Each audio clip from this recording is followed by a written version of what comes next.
ময়মনসিংহের ফুলপুর এবং তারাকান্দা উপজেলা নিয়ে ময়মনসিংহ ২ আসন গঠিত।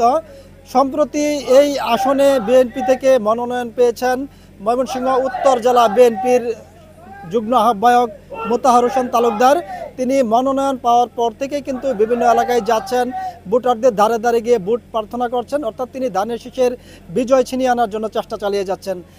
এর বিপরীতে আমরা দেখেছি যে কেন্দ্রীয় কৃষক দলের যিনি সহসভাপতি রয়েছেন আবুল বাশার আকন্দ, তিনিও কিন্তু এই মনোনয়ন ঘোষণার আগে থেকে এবং পর থেকে তিনি উঠোন বৈঠক করছেন এবং নিজের প্রার্থিতা জানান দেওয়ার জন্য বিভিন্ন কার্যক্রম তিনি চালিয়ে যাচ্ছেন।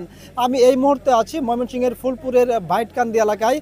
এখানে এসে যেটি দেখেছি যে এখানে আবুল বাশার আকন্দের যেই কর্মী সমর্থকরা রয়েছেন, নেতাকর্মীরা রয়েছেন, তারা বিক্ষোভ মিছিল করছেন এবং তারা যেটি বলছেন যে এখানে উপযুক্ত প্রার্থীকে মনোনয়ন দেওয়া হয়নি, যার ফলে বিএনপির একাংশের নেতাকর্মীরা কিন্তু ক্ষুব্ধ হয়েছেন এবং তারা যেটি বলছেন যে বিএনপির যেই সাবেক এমপি রয়েছেন আবুল বাশার আকন্দ তাকে যেন মনোনয়ন দেওয়া হয়, এমনটি কিন্তু তারা প্রত্যাশা করছেন। তো এই মুহূর্তে আমরা এখানে দেখছি যে এখানে বিক্ষোভ মিছিল চলছে। বিশেষ করে যিনি সাবেক এমপি ছিলেন আবুল বাশার আকন্দ, তার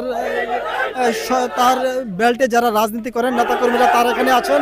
একটু আমরা আবুল বাশার আকন্দকে যুক্ত করতে চাই, আপনার কাছ থেকে জানতে চাইবো যে আপনি এখানে বিক্ষোভ মিছিল চলছে কেন, আপনি এখনো আশা করেন যে চূড়ান্ত মনোনয়ন আপনি পাবেন?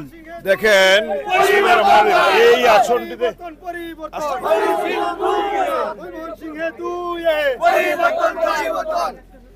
দেখেন এই মাসের ৩ তারিখে যে মনোনয়নটা ঘোষণা করা হয়েছে এটা হলো প্রাথমিক নমিনেশন, এটা হলো প্রাথমিক পর্যায়ের একটা ঘোষণা দেওয়া হয়েছে এবং পার্টির আমাদের মহাসচিব মহোদয় বলেছেন যে এই প্রাথমিক নমিনেশন এটা পরিবর্তন হইতে পারে, কারণ যেহেতু পরিবর্তন হইতে পারে ৩ তারিখের পরে থেকেই ফুলপুর তারাকান্দার মানুষ আজকে এই পরিবর্তনের জন্য নমিনেশন পরিবর্তনের জন্য তারা মাঠে ঘাটে সদা সর্বদা তারা কাজ করে যাচ্ছে এবং আমরা পার্টির কেন্দ্রীয় নেতৃবৃন্দের দৃষ্টি আকর্ষণ করছি, আমাদের ভারপ্রাপ্ত চেয়ারম্যান জনাব তারেক রহমানের দৃষ্টি আকর্ষণ করছি, স্থায়ী কমিটির দৃষ্টি আকর্ষণ করছি যাতে এই আসনের প্রার্থী পরিবর্তন হয়। প্রার্থী যদি পরিবর্তন না হয় তাহলে এই আসনটি কোনো অবস্থাতেই বিএনপির ধানের শীষ জয়লাভ করবে না।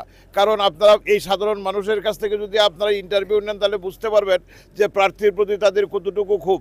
কারণ প্রার্থীর আমি চরিত্র নিয়ে কথা বলতে এটা তার কর্ম নিয়ে আমি কথা বলতে চাই না, তবে ইতিমধ্যেই যে জিনিসটা মানুষের কাছে ফুটে উঠেছে যে এই প্রার্থীকে দ্বারা এইখানে মানুষ ধানের শীষের বিজয় কোনো অবস্থাতেই সম্ভব নয়।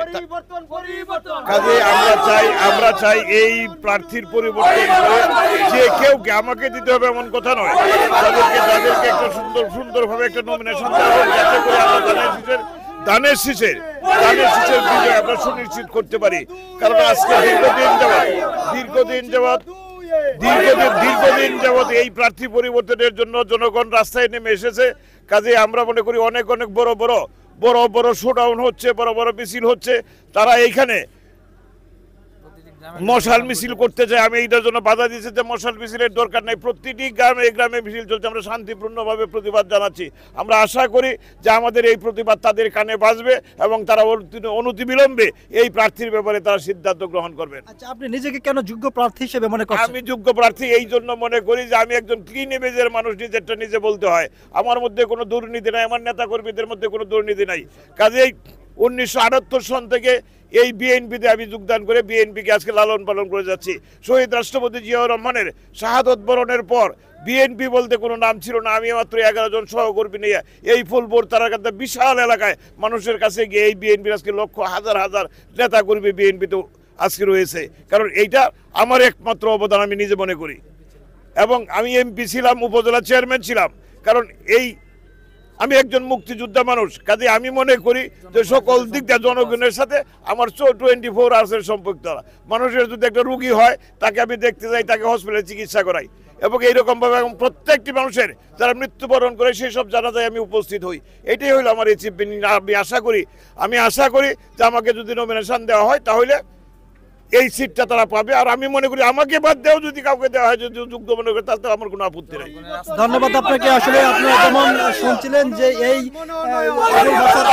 বিএনপির ইউনিয়নের সাবেক এমপি, তিনি যেমনটি জানাচ্ছিলেন যে আসলে তিনি উপযুক্ত প্রার্থী এবং যাকে মনোনয়ন দেওয়া হয়েছে তার মনোনয়ন প্রত্যাহার করা প্রয়োজন বলে কিন্তু তিনি আমাদেরকে জানিয়েছেন। এবং তিনি বলছেন যে তিনি ছাড়াও যদি অন্য কাউকে মনোনয়ন দেওয়া হয় তাহলে তিনি সেটি মেনে নেবেন বলে জানিয়েছেন আমাদেরকে। তো আমার কাছে এই ছিল ময়মনসিংহ 2 আসন থেকে নির্বাচনী পরিস্থিতির সর্বশেষ।